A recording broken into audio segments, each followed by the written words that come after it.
Hola, en la clase de hoy vamos a hacer algunos problemas del capítulo 18, el capítulo de temperatura, donde están los temas de ley cero de la termodinámica, dilatación térmica y la descripción macroscópica del gas ideal.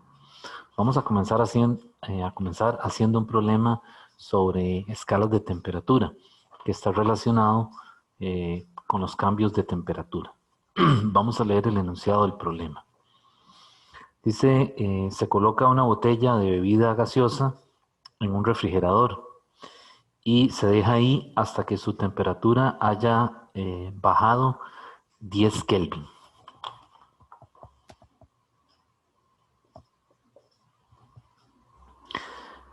Lo que le dice es que calcule el cambio de temperatura en Fahrenheit y en Celsius. Entonces le está pidiendo la parte A, el cambio de temperatura en Fahrenheit y el cambio de temperatura en Celsius. ¿Ok? Inicialmente lo que dice es que se coloca una botella de bebida gaseosa en un refrigerador y se deja ahí hasta que su temperatura haya bajado 10 Kelvin. Bueno, para calcular los cambios aquí tenemos que recordar que esos cambios están relacionados por esta ecuación.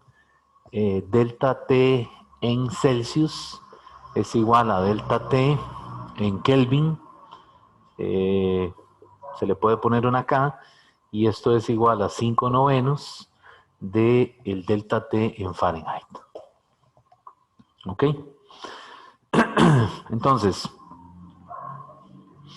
pues aquí lo que tenemos que tener presente es que un Kelvin equivale a un cambio en Kelvin, ¿verdad? Un Kelvin equivale a 1 grado Celsius y equivale también a 9 quintos de 1 grado en Fahrenheit. Vean que estoy utilizando la notación de poner el superíndice a la derecha, debido a que algunos libros utilizan ese convenio cuando están hablando de cambios de temperatura. En particular, el libro de texto, el Serway, no lo hace, es decir, utiliza el mismo símbolo con el superíndice a la izquierda para hablar de una temperatura o para hablar de un cambio.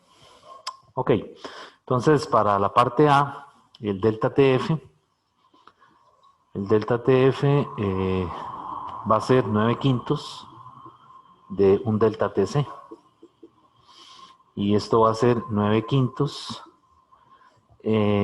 por menos 10 grados Celsius. Ven que se colocó en una nevera, ¿verdad? Hasta que su temperatura haya bajado a 10. Está diciendo que está por debajo del cero, ¿verdad? Entonces aquí serían menos 10 grados Celsius, dado que un cambio en Kelvin equivale a un cambio en Celsius. Y haciendo esa operación da 18 Fahrenheit.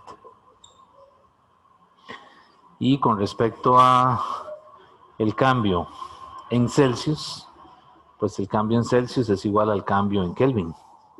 Por lo tanto, en Kelvin sería menos 10.0 K, que sería lo mismo que menos 10.0 Celsius. ¿Ok? Bueno, vamos a continuar.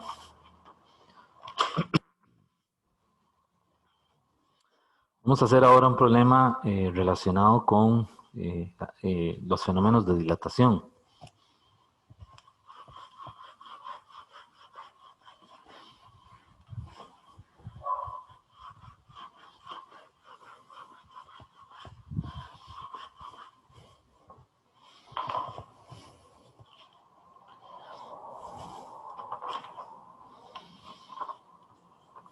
Ok, este problema dice lo siguiente. Dice que un cilindro de cobre está inicialmente a 20 grados Celsius.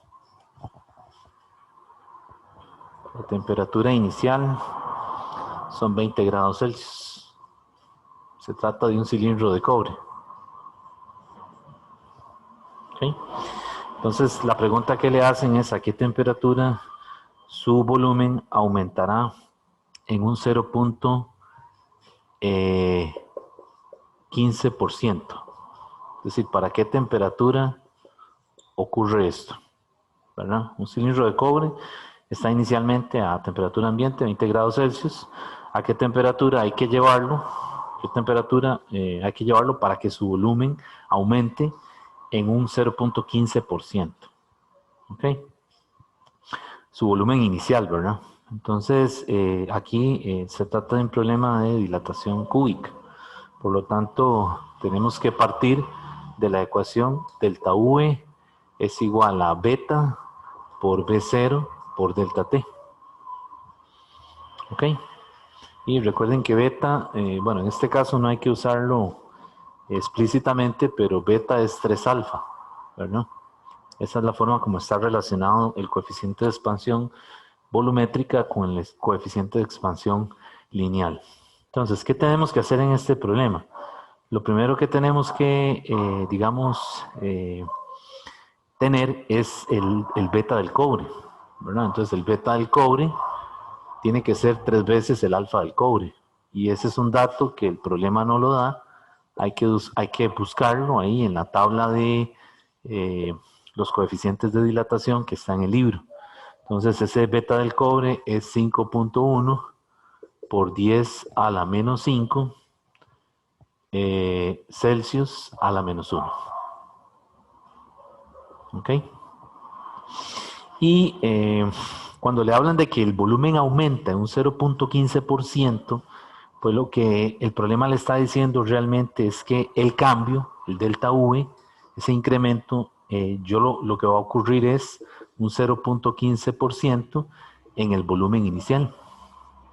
Y esto yo lo puedo escribir como 0.15 entre 100 de V0, del volumen inicial, ¿verdad?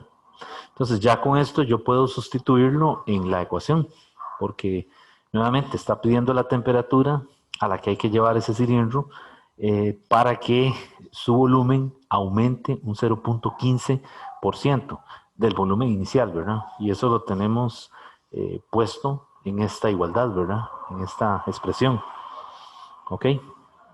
Entonces ahora lo que hago es que sustituyo esto directamente en la ecuación.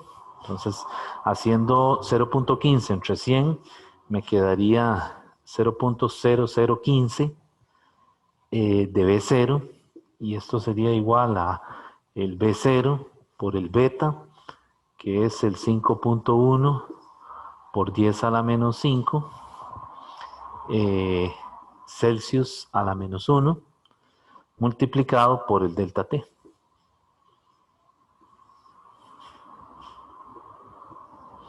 Entonces vean que de aquí yo puedo cancelar los B0, ¿verdad? Y puedo despejar el delta T. Entonces el delta T va a ser 0.0015 dividido entre 5.1 por 10 a la menos 5. Aquí son Celsius a la menos 1. Y esto, haciendo esa operación, me da 29.4 grados Celsius. Por lo tanto, la temperatura final que me están pidiendo, lo voy a aplicar, la voy a obtener, perdón, haciendo el cambio. Entonces vean que la temperatura final es la temperatura inicial más el delta T. Entonces aquí serían 20 grados Celsius, que es la temperatura a la que está el cilindro inicialmente, más el cambio que se obtiene, que son 29.4 grados Celsius. Aquí poniendo el cerito de este lado, ¿verdad? Para recordar que se trata de un cambio. Y sumando eso, me va a quedar entonces que la temperatura a la que hay que llevar el cilindro es 49.4 grados Celsius. Y esa es la respuesta, ¿verdad? Esa es la temperatura final a la que hay que calentar ese cilindro para que experimente un 0.15% de aumento en su volumen inicial.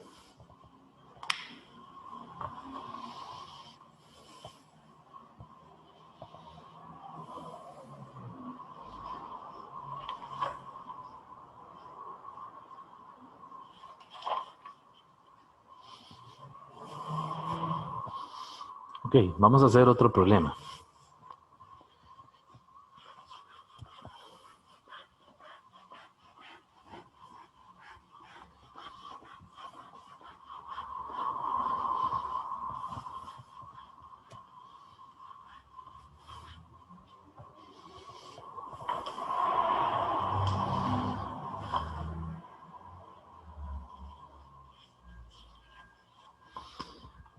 Bueno, este problema que vamos a hacer es de dilatación lineal. Dice así, una varilla metálica de 30 centímetros de longitud. Esa es la longitud inicial. De 30 centímetros. Dice, se expande 0.065 centímetros. Cuando le dice se expande, eso lo que le está diciendo es que es el aumento en la longitud, la variación. Entonces esto es el delta L. Dice, se expande cuando se calienta de 0 a 100. Es decir, cuando se lleva de 0 a 100 grados Celsius, ¿verdad? Experimenta ese cambio en la longitud. ¿Ok? Luego le dice una varilla de otro metal, ¿verdad? Este es el metal A. Otra varilla de otro metal con la misma longitud, o sea, L inicial igual a 30 centímetros, se expande 0.035 centímetros. Ese es su delta L, con el mismo aumento de temperatura, o sea, llevándola de 0 a 100. ¿Okay? Entonces tengo dos materiales distintos, ambos sufren expansiones distintas, ¿verdad? Y entonces lo que sugiere ahí es que hay que calcular el alfa del metal A y del metal B. Pero vamos a continuar leyendo el problema. Dice, una tercera varilla, también de 30 centímetros,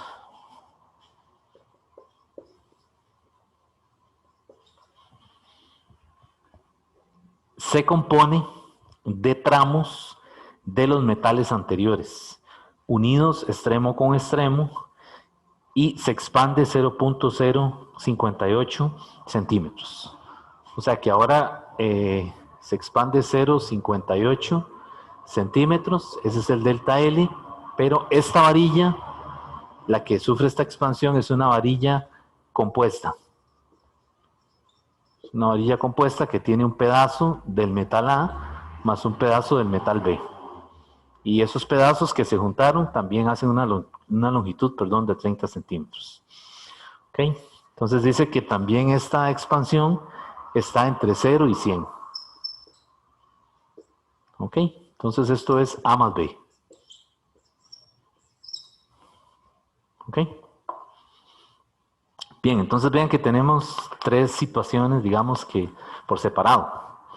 El metal A, que se le aplica, se somete a ese cambio de temperatura, luego el metal B y luego una varilla compuesta por ambos metales que también tienen la misma longitud que los, digamos que los metales originales, sí, los originales, ¿verdad? Ok, entonces, ¿qué le está pidiendo el problema? El problema le dice que calcule la longitud de cada tramo de la varilla compuesta. Es decir, aquí lo que tenemos, la situación aquí es que tenemos una varilla que tiene un tramo que es de longitud A, o sea, el metal A, y otro pedazo de varilla, el B, y este tiene una longitud, y toda la longitud de la varilla son 30 centímetros. Entonces, el problema le está diciendo que calcule la longitud de cada tramo de la varilla compuesta. O sea, le está diciendo que halle la longitud de LA, de A, y la longitud de B. ¿Ok? Bien, entonces, vean que si este tramo es LA, si este mide LA, este va a medir 30 centímetros menos LA. ¿Ok? Entonces, ¿qué ¿Qué vamos a hacer? Bueno, con los datos que nos están dando aquí arriba para los metales, las varillas por separado, la A y la B, yo puedo calcular para cada una el alfa.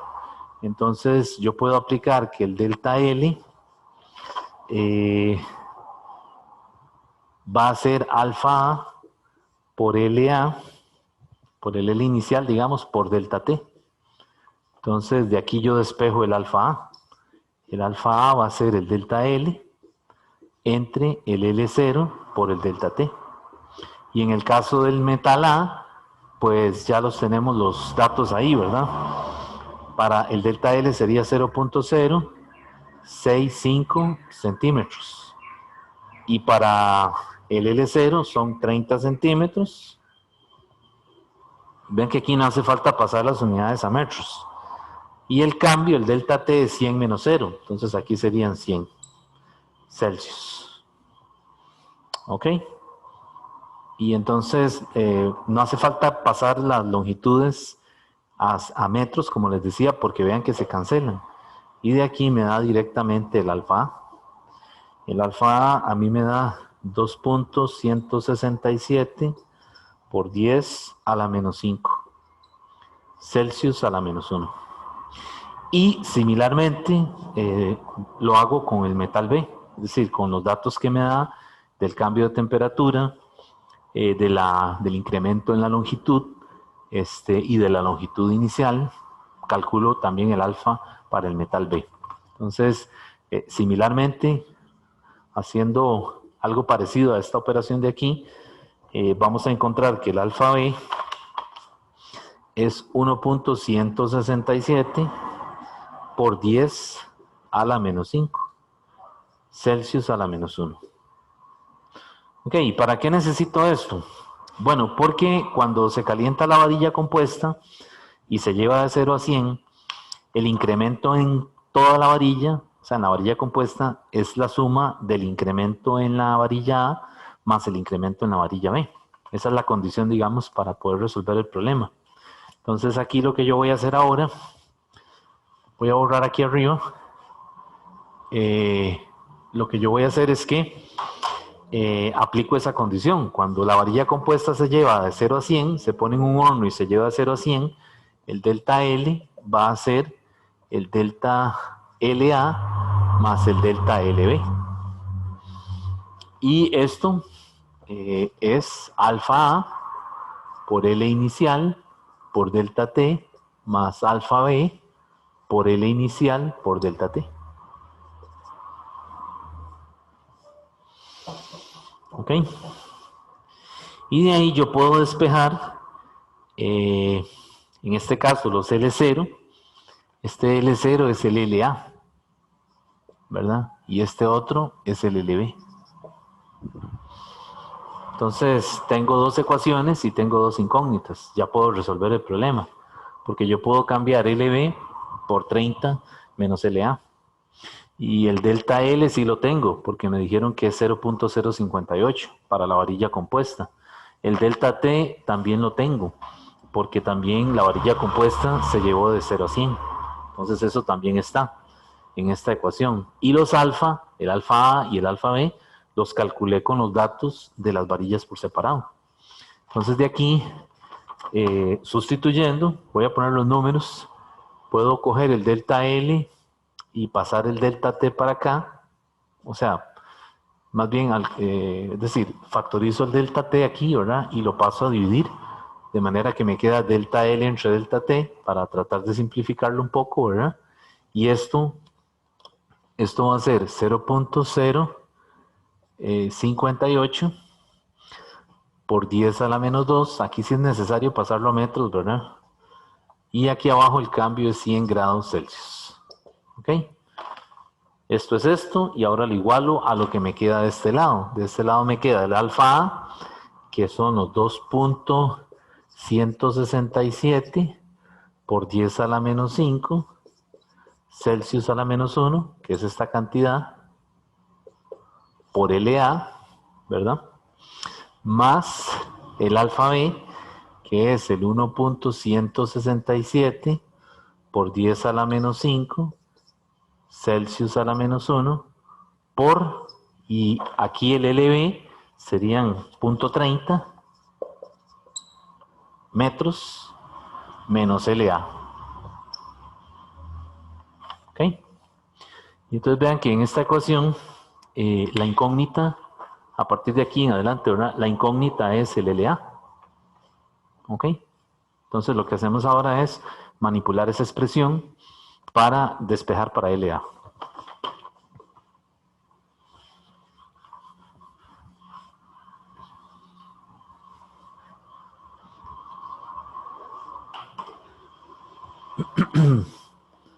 Haciendo la operación, resulta que el LA da 23 centímetros. Y entonces el LB pues va a ser 30 menos 23, que eso van a ser 7 centímetros. Entonces las longitudes son LA 23 y LB 7.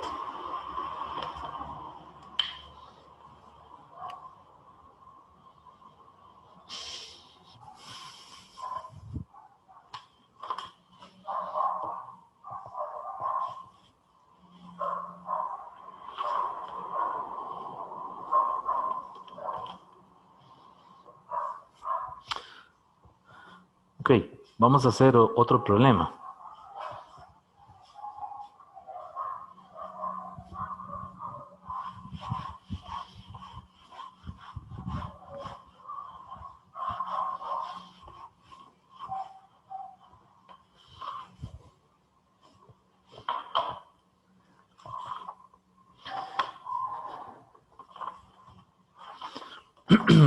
Este es un problema utilizando la fórmula de la expansión superficial. Dice que un operario hace un agujero de 1.35 centímetros de diámetro.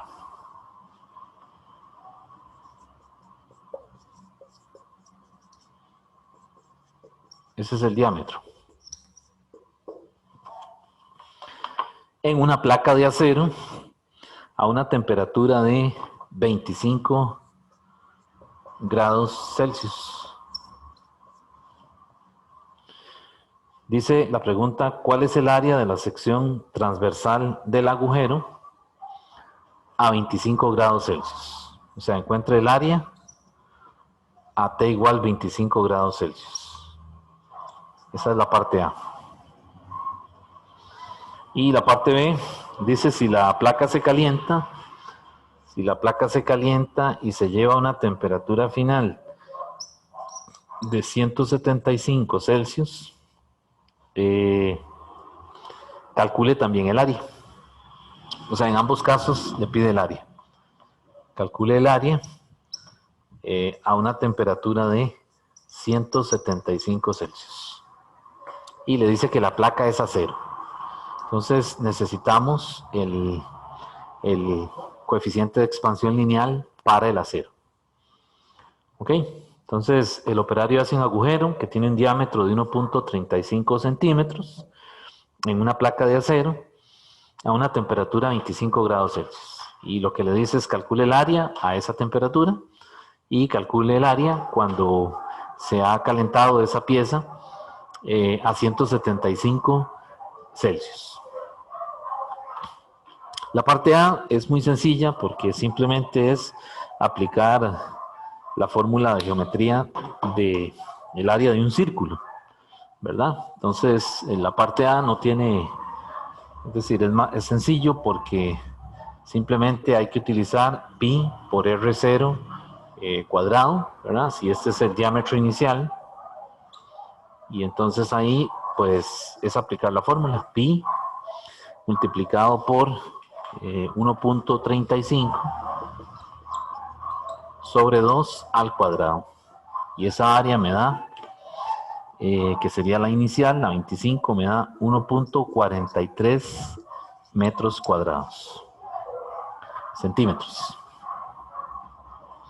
Aquí son centímetros cuadrados, aquí son centímetros. Porque el diámetro son 1.35 centímetros.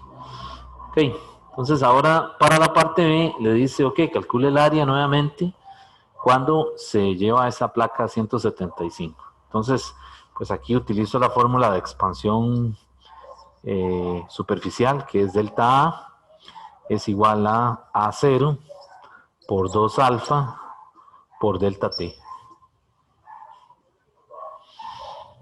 Y sustituyo los valores.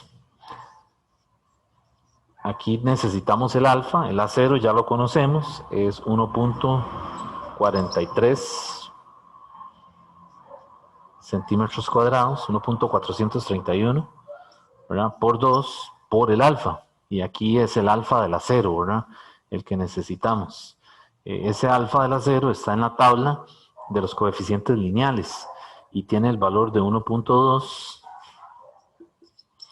por 10 a la menos 5 Celsius a la menos 1.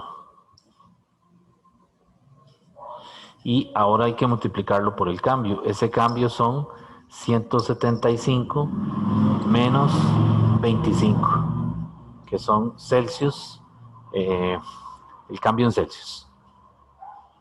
¿Ok? Y haciendo esas operaciones, 1.431 centímetros cuadrados por 2 por 1.2 por 10 a la menos 5 por el cambio, el delta A me da 5.15 por 10 elevado a la menos 3 centímetros cuadrados. Y me están pidiendo el área. Entonces el área, lo que hay que hacer es sumarle ese cambio al área inicial.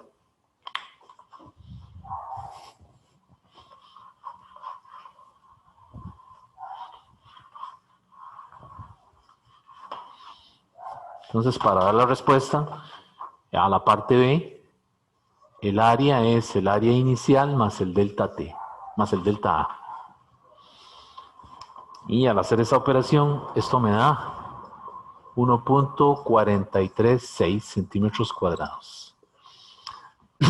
Aprovecho para recordar en estos problemas, jóvenes, la importancia de mantener las cifras significativas. Recuerden que el fenómeno de expansión térmica, los delta, el delta L, el delta U, el delta A, son cantidades muy pequeñas que los sentidos, es decir, nosotros no lo percibimos. Si estamos haciendo una medida directa en el laboratorio, se necesita algún equipo especial, un micrómetro digital o algún equipo para poder tener certeza de que se dio ese cambio cuando hubo un aumento en la temperatura. Entonces aquí es muy importante que no le quiten cifras significativas, dígitos, al delta L o al delta A o a lo que calculen, porque esos cambios, esas variaciones son muy pequeñas. Entonces vean que aquí el área, por ejemplo, inicial es 1.431, o sea, 1.431. Yo le mantuve el 1 con 4 cifras significativas para hacer esta operación de aquí. Y ahora vean que cuando yo le sumo ese 1.431 con este cambio, el delta A, vean que la diferencia es en el cuarto dígito, la diferencia es un 6, ¿verdad? Entonces, en estos problemas es importante mantener esas cifras significativas para al final, después de que se efectúan los cálculos, poder ver, digamos, la variación en el último dígito.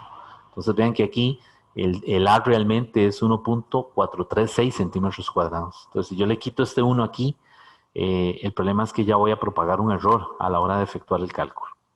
¿Ok? Bueno, entonces ese es un problema muy sencillo, pero quería hacerlo porque ilustra precisamente eso, las pequeñas diferencias que hay en los dígitos después de que se calcula un cambio de área o de longitud sometido a una variación de temperatura.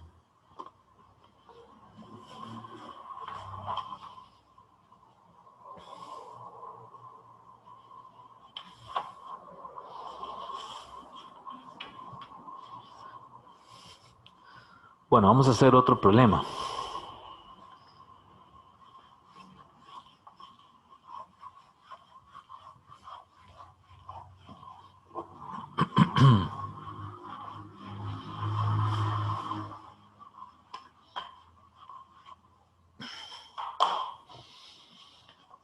En este problema voy a hacer primero el dibujo y luego leo el enunciado. Se trata de una piscina que tiene forma cúbica. Entonces,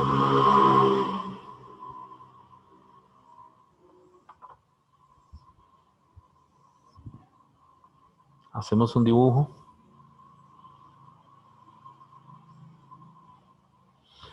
Y la piscina tiene una altura S.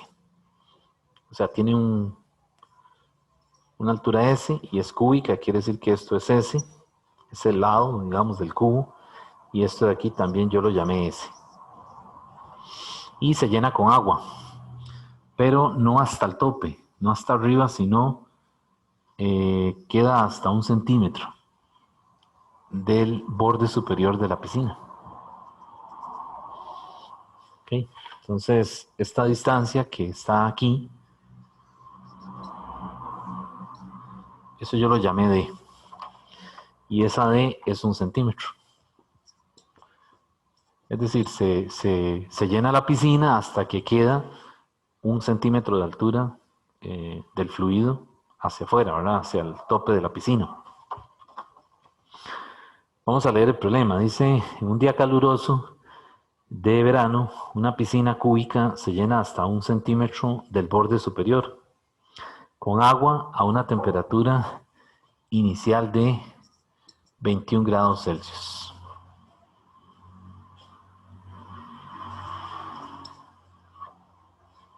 Cuando el agua se calienta hasta 37 grados Celsius, un día muy caliente, muy caluroso, como dicen ahí, la temperatura alcanza ese valor.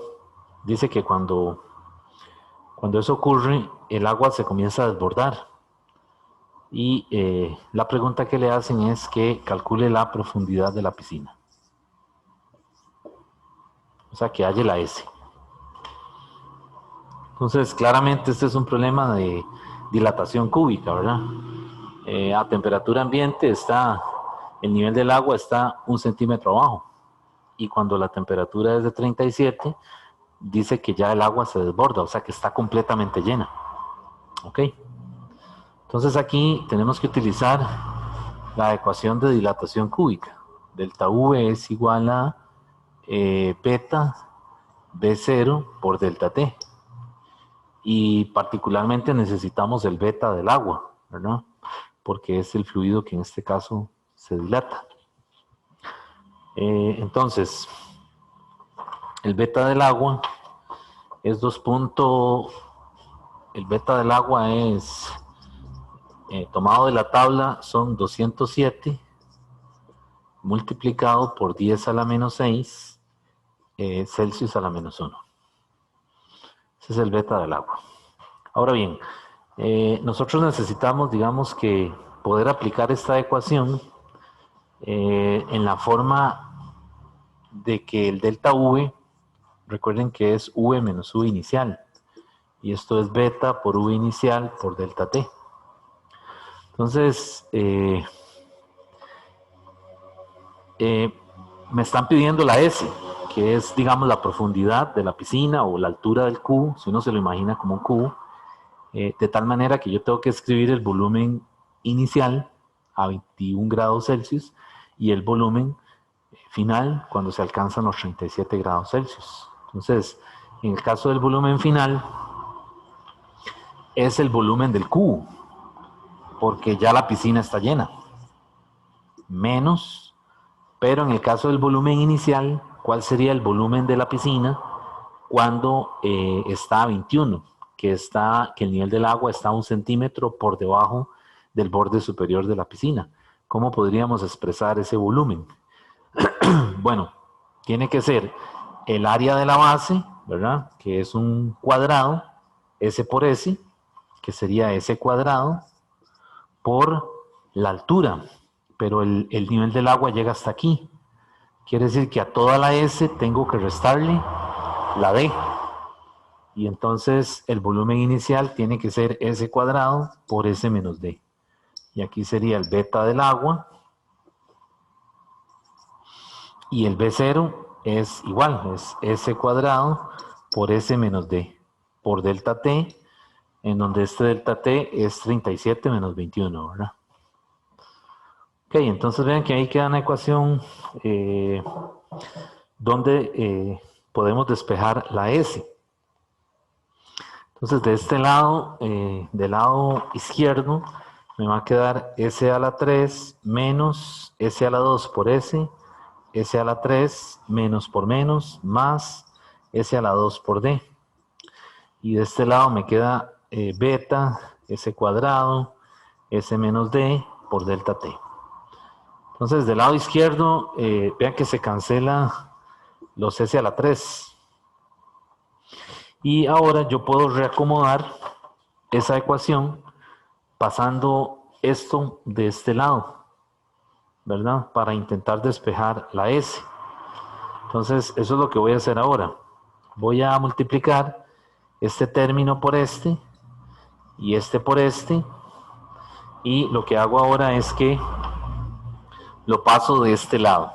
Pues de este lado me quedaría s cuadrado y aquí me quedaría menos s a la 3 beta por delta t más s a la 2 beta por d por delta t. Y esto es igual a 0. Entonces mantengo el s cuadrado aquí, que de hecho ahí me falta un d. Aquí es s cuadrado por d, que es este término. Luego multiplico esto por esto, que es este término, pasa negativo. Y esto lo multiplico por esto y por delta t, que es negativo, pasa positivo y eso lo igualo a 0. ¿Ok? Y entonces de ahí, vean que yo puedo sacar a factor común s cuadrado. Vamos a ver si lo hago por aquí. Yo puedo sacar a factor común un s cuadrado. Y me queda s cuadrado factor de d más d beta delta t menos s beta delta t igual a 0. Y de ahí, pues como este producto está igualado a 0, s cuadrado es igual a 0. Por lo tanto, s es igual a 0. O sea que esa raíz no aporta un resultado, digamos, que esté acorde con el problema, porque sabemos que la altura de la piscina no es 0.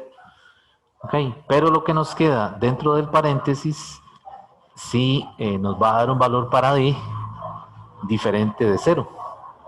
Entonces, cogiendo el d más d beta delta t menos s beta delta t es igual a 0. Y esto es una ecuación lineal con una incógnita, ¿verdad? Si yo despejo para s me va a quedar d paréntesis 1 más beta delta t entre beta delta t. Y aquí ya puedo, esto sí no es 0, ¿verdad? Y entonces ya de aquí yo puedo sustituir los valores, ¿verdad? Puedo poner ahí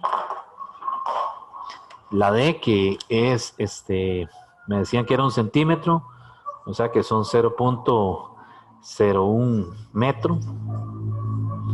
Y aquí adentro me queda el 1 más la beta del agua, que dijimos que son 207 por 10 a la menos 6,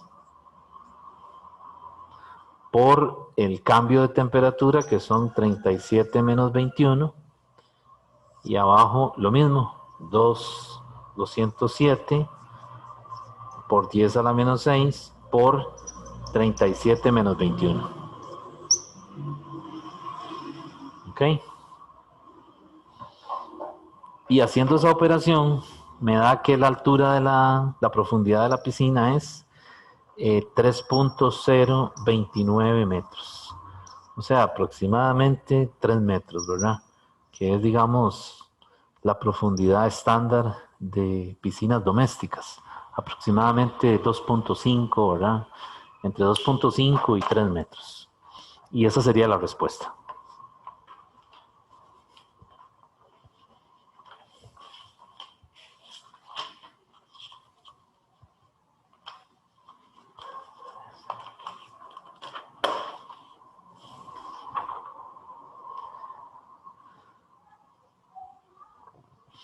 Ok, estos son algunos problemas muestra del material de dilatación.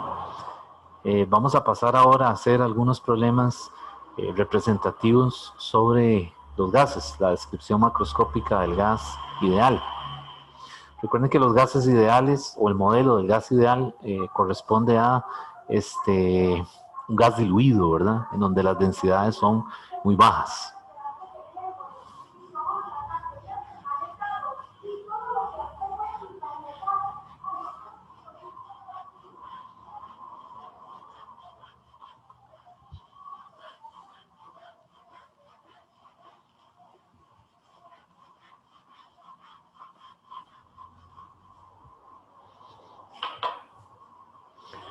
Bueno, este problema dice helio gaseoso con un volumen de 2.6 litros a una presión de 0.18 atmósferas. Voy a ir anotándolo, ¿verdad? Helio gaseoso con un volumen de 2.6 litros a 0.18 atm de presión y a una temperatura de 41 Celsius.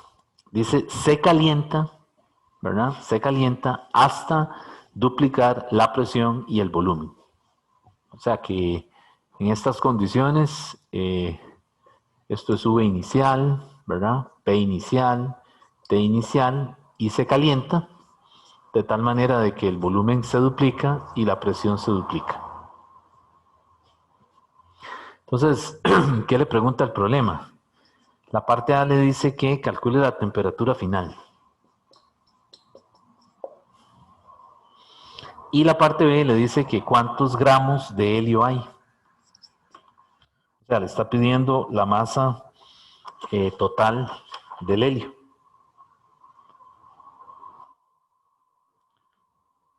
¿Okay? ¿Cuántos gramos de helio hay?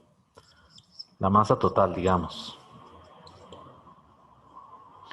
Bueno, entonces le dan un dato ahí adicional, que es que la masa molar del helio es 4 gramos por mol. ¿Ok? Bueno, entonces aquí ven que, bueno, primero que todo el volumen lo están dando en litros y la presión en atmósferas. Aquí tenemos que tener cuidado a la hora de resolver un problema de estos. Es muy sencillo, pero recuerden que dependiendo de las unidades de volumen y presión, hay dos constantes para R, o sea, dos valores para R, que son el 8.314 Joule entre mol por Kelvin, que están unidades del SI, y está también el 0.082 litros por atmósfera mol Kelvin. Entonces, uno puede usar cualquiera de esas constantes, ¿verdad? Si le conviene más, porque por ejemplo aquí el volumen está en litros y la presión está en atmósferas. O también podría cambiar los litros a metros cúbicos y pasar las atmósferas a pascales y usar el R con el valor de 8.314. Pero no es necesario, es decir, para efectos de calcular una variable macroscópica, lo único que hay que tener cuidado es básicamente el uso de la R. ¿Cuál R va a usar? Porque la temperatura siempre le tiene que dar en Kelvin, ¿verdad? Ahora, si usted está calculando transferencia de energía, como por ejemplo calor o trabajo, o está calculando energía interna, sí tiene que tener cuidado en que la R sea 8.314, porque es la constante que tiene joules, la unidad de energía del sistema internacional. Recuerden que atmósferas por litro no le da joules. Ok, entonces en este problema, pues yo lo que hice es que como están cambiando el volumen, la presión y la temperatura, yo parto del hecho de que P por V entre T es igual a NRT, NR. Y estas tres cosas están cambiando, entonces esto es igual a una constante. Por lo tanto, P inicial por V inicial entre T inicial tiene que ser igual a P final por V final entre T final. ¿Ok? Y de ahí lo que hago es que despejo la temperatura final. que es la incógnita que está aquí abajo en el denominador. Entonces vamos a hacer eso. Despejando la temperatura final, me queda que la temperatura final va a ser igual a la temperatura inicial, presión final, presión inicial, volumen final, volumen inicial, puesto de esa manera. Y pues la temperatura inicial son los 41 grados Celsius. Solamente que recuerden que a eso hay que sumarle 273 para que eso ya me quede en Kelvin. ¿Ok? Y la presión final dice que se duplica. ¿Ok? Entonces la presión final es 2P y la inicial es P. Y el volumen inicial, perdón, final también se duplica, 2V, y el inicial es V. Entonces de aquí yo cancelo las P y simplemente hago la operación de 41 más 273, que eso me da 314, y lo multiplico por el factor 2 y por el otro factor 2. Y ahí ya me estaría dando la temperatura final. Esa temperatura final a mí me da 1256 Kelvin, que sería lo mismo que 983 Celsius. Y ahí tengo la respuesta de la parte A. ¿Ok? Para la parte B,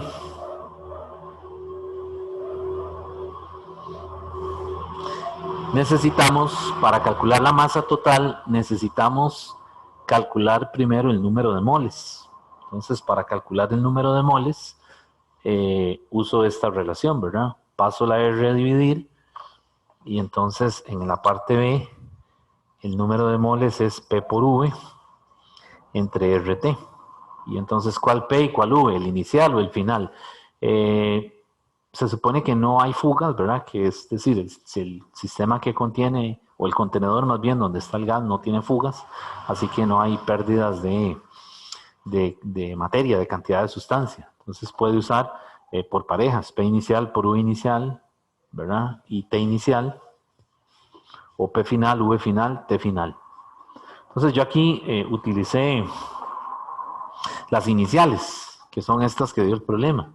Entonces, vean que no paso, lo que les decía ahora, no me preocupo por pasar la presión a pascales, porque realmente lo que voy a obtener son moles, y moles siempre lo voy a obtener usando la R apropiada. Entonces, mantengo que la presión es 0.18 atmósferas, lo multiplico por el volumen, que es 2.6 litros. Eso sí, abajo en la R utilizo la 0.08206, que tiene unidades litros por atmósfera entre mol Kelvin. Y la temperatura uso la correspondiente, que son 41 más 273 más 273, y eso ya está en Kelvin. Entonces vean que todo se cancela, ¿verdad? Se cancelan Kelvin, se cancelan atmósferas, se cancelan litros y me queda mol. Entonces cuando hago esa operación, el número de moles a mí me da 0.01816 mol. Aquí en estos casos también es importante no truncar mucho el resultado en decimales, porque puede propagar un error a la hora de calcular la masa. Entonces yo mantuve después del punto decimal no solo el 0.18, sino que mantuve el 16. Ok, y con esto pues entonces ya yo puedo calcular la masa, porque tengo la masa molar, que es un dato que me dan en el problema. Entonces vean que para obtener masa necesito utilizar esta ecuación. Número de moles es la masa total, o la M entre masa molar. Y entonces vean que aquí, si esta masa está en gramos y esto está en gramos por mol, dimensionalmente tiene que cancelarse, ¿verdad? Entonces vean que aquí serían gramos entre 1 entre gramos entre mol, y estos serían moles, y entonces aquí quedarían gramos por mol, ¿verdad? Y gramos. Entonces cancelo y efectivamente me dan moles. Entonces la masa que me están pidiendo es, coja el número de moles, 0.01816 moles, y multiplíquelo por 4 gramos por mol. Entonces vean que aquí se cancelan los moles y multiplico la M por 4. Y eso me daría, vamos a hacerlo, 0.01816 por 4. Y eso me da 0.073 gramos. 0.073 gramos. Y esa sería la masa que me están pidiendo. Vamos a volver a hacer el cálculo, a ver si está bien. 0.01816 por 4. 0.073. 0.073. Sí, está bien. Esa es la respuesta entonces, ¿verdad? La respuesta ahí sería que entonces la masa que le están pidiendo, cuántos gramos de helio hay, son el número de moles por la masa molar, que sería 0.018 por 4. Y eso da 0.073 gramos. ¿Ok? Bueno, vamos a hacer otro problema.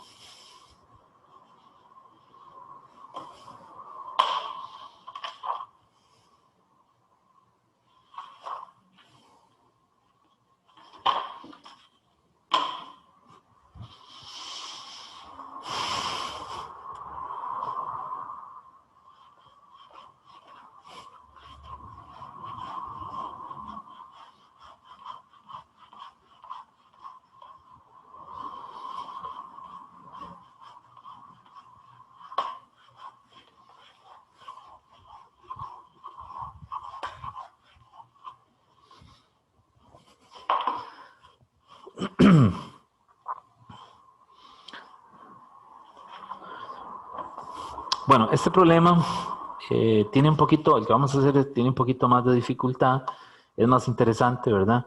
Es un problema tomado del libro de Iceberg y Lerner, es el problema 1720, que está en la página 817 de ese libro, que en algún momento se usó hace muchos años como libro de texto en el curso de Física General 2.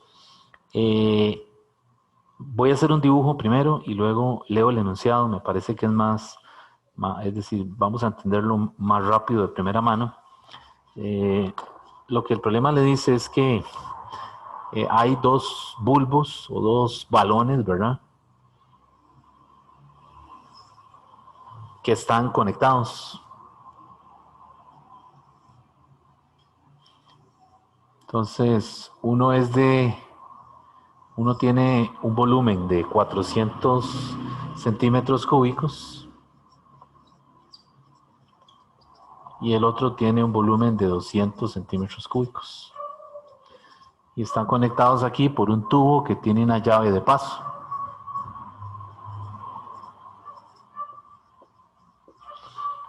¿Verdad? Entonces vamos a leerlo. Dice, un bulbo de vidrio de 400 centímetros cúbicos de volumen se conecta con otro de 200 centímetros cúbicos de volumen por medio de un tubo de volumen despreciable. O sea, le está diciendo que las dimensiones del tubo que conecta ambos bulbos no la tome en cuenta, ¿verdad? Dice, los tubos contienen aire seco.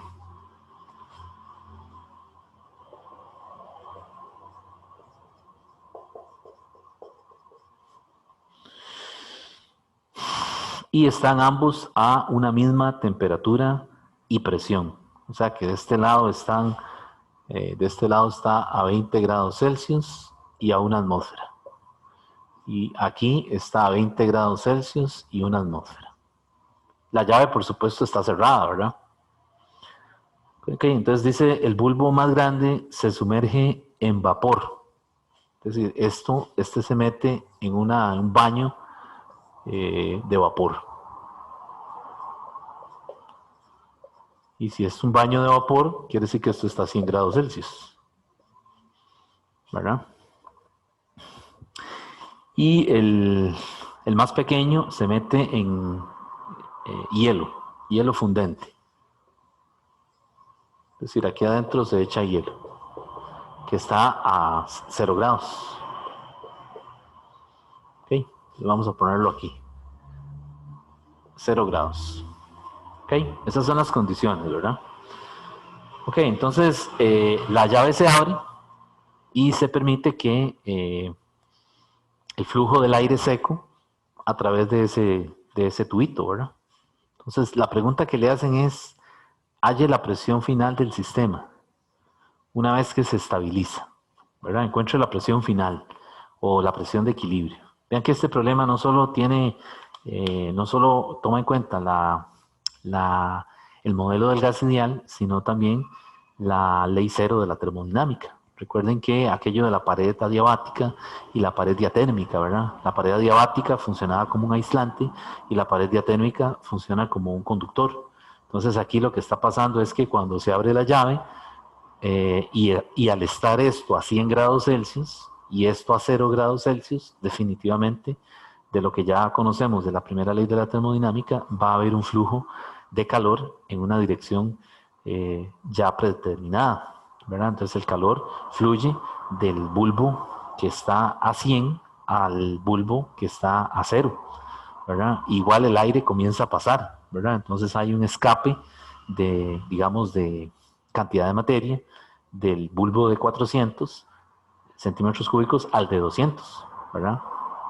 Entonces, el sistema comienza digamos que, a oscilar en cuanto a los valores de presión.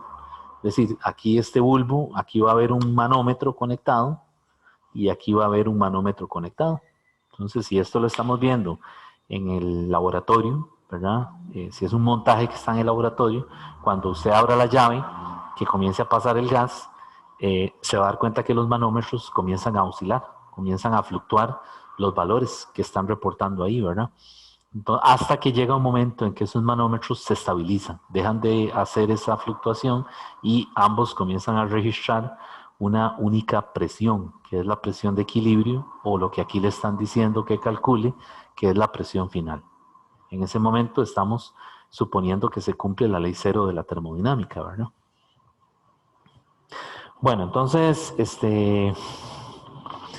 ¿cómo resolvemos este problema? ¿Cómo atacar este problema para calcular la presión final? Primero necesitamos calcular las cantidades iniciales del número de moles que hay en cada bulbo antes de abrir la llave, ¿verdad? Porque antes de eso no hay paso de gas del aire, ¿verdad? De un bulbo al otro. ¿Ok? Entonces, el N1, que yo lo llamé, le puse 1 para el número de moles del bulbo de 400, va a ser P por V entre RT. Y eso es 1013 por 10 a la 5 por 400 por 10 a la menos 6. Vean que voy a poner las unidades, ¿verdad? Esto está en pascales, ¿verdad? Me dicen que está a una atmósfera, pero es 1013 por 10 a la 5 pascales. Y aquí el volumen son 400 centímetros cúbicos. Yo lo multiplico por el factor 10 a la menos 6 para que me quede en metros cúbicos.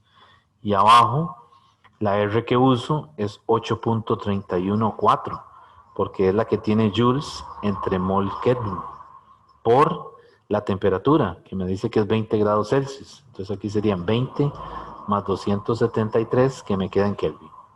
Todo esto se cancela, porque pascales por metro cúbico me da joule, y Kelvin con Kelvin se van, así que esto se cancela y me quedan mol. Entonces el N1, la cantidad de sustancia original, en el bulbo de 400 centímetros cúbicos es 0.17 moles. Y lo hago para el de 200, similarmente. Entonces, para el de 200, el N2, digamos la cantidad de sustancia aquí, es igual P por V entre RT. Todo es lo mismo, solamente que ahora el volumen que voy a utilizar es el de 200 centímetros cúbicos, pero todo es lo mismo, ¿verdad? Porque están en iguales condiciones inicialmente. Entonces, esa N2 me da 0.0083 moles. ¿Ok? Entonces, la presión final tiene que ser la misma, ¿verdad? Esa es la presión de equilibrio. De tal manera de que lo que necesitamos es igualar las presiones, ¿verdad? Cuando ocurre, cuando abrimos la llave para que el aire comience a pasar, ¿verdad? Entonces, la presión 1, digamos, va a ser la final, ¿verdad? La presión 1 va a ser ahora la cantidad de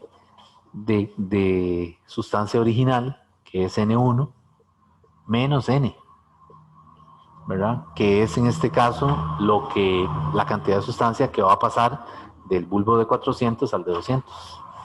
Y eso multiplicado por R por T. En este caso por R por 273. Y esto dividido entre el volumen, entre el volumen, que son los 400. Y esto tiene que ser igual a N2, la presión 2, ¿verdad?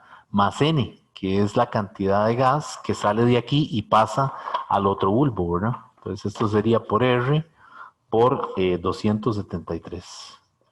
Vean que la temperatura se mantiene igual, ¿verdad? La temperatura no ha cambiado. Y aquí serían 200. Ok, y esto es P2, ¿verdad? Entonces aquí lo que yo estoy diciendo es que P1 tiene que ser igual a P2 y es la presión final, o la presión en el equilibrio. Y de ahí puedo cancelar las R's, ¿verdad? La N es el número de moles que sale del primer bulbo, ¿verdad? Y se aloja en el segundo, ¿verdad? Esta N es lo que sale de aquí y lo que entra aquí, ¿verdad? Y eso es gracias a estos baños, ¿verdad? Este está a 100 y este está a 0. Entonces, al tener esos baños, uno a 0 y el otro a 100, lo que va a pasar es que el calor fluye espontáneamente del sistema que está a mayor temperatura al que está a menor, ¿verdad? Entonces, por eso el aire seco, por eso le dan todas estas condiciones, es aire seco también, ¿verdad? Entonces, el aire seco se ve obligado a pasar cierta cantidad al bulbo más pequeño cuando se abre la llave. Pero hay un momento dado que se estabiliza, ¿verdad? Es decir, deja de circular y los manómetros se estabilizan y le dan un valor, le dan una lectura, ¿verdad? Única. Bueno, y entonces de ahí le queda una ecuación. Se cancelan las R's, hay un factor 2 aquí, ¿verdad? Cuando multiplico en cruz y me queda una ecuación más sencilla, 0.017 menos N por 373. Aquí cometí un error, aquí es 373, ¿verdad? Dije que eran iguales, pero esto es inicialmente, que son iguales, ¿verdad? Antes de abrir la llave. Es decir, antes de que esto ocurra, ya el bulbo de 400 ya está 100, o sea, está 373. Entonces aquí había puesto mal esto. Son 373 porque digamos que ahora está en el baño de vapor y aquí son 273 porque está a 0. ¿Okay? Entonces, eso es las condiciones finales, ¿verdad? Ok, y eso es igual a el N2, que es el 0.0083 más N multiplicado por 273 por el factor 2 que les menciono, ¿verdad? Cuando uno cruza el 400 y el 200. ¿Ok? Y entonces de aquí la incógnita es la N, y resolviendo esa ecuación a mí me da la N 0.0020 moles. Ya con eso yo puedo venirme y sustituirlo aquí o aquí y la P me tiene que dar lo mismo. Entonces P1 me dio 1.15 atmósferas y P2 si sustituyo este valor aquí, me tiene que dar lo mismo. Entonces vean que la conclusión aquí de este problema, que es lo más importante, es que vean que la presión primero era 1 atmósfera y ahora es 1.15, es decir, un aumento de la presión, ¿verdad? Por lo tanto, ¿qué podemos concluir aquí? Bueno, cuando usted pone estos dos tubos, estos dos bulbos, perdón, en esas condiciones, ¿verdad? Uno a 100 y el otro a 0, lo que va a pasar es que el aire sale del recipiente mayor, ¿verdad? El aire va a escapar, va a salir por aquí, pero su presión va a aumentar, ¿ok? Bueno, este es un problema un poco más elaborado, ¿verdad? Acerca de gases ideales, pero pues quería mostrarles que estos problemas también tienen muchos conceptos, ¿verdad? No solo es usar la ecuación del gas ideal y sustituir ahí los números, sino que también se puede sacar información conceptualmente hablando del enunciado y de la solución del problema.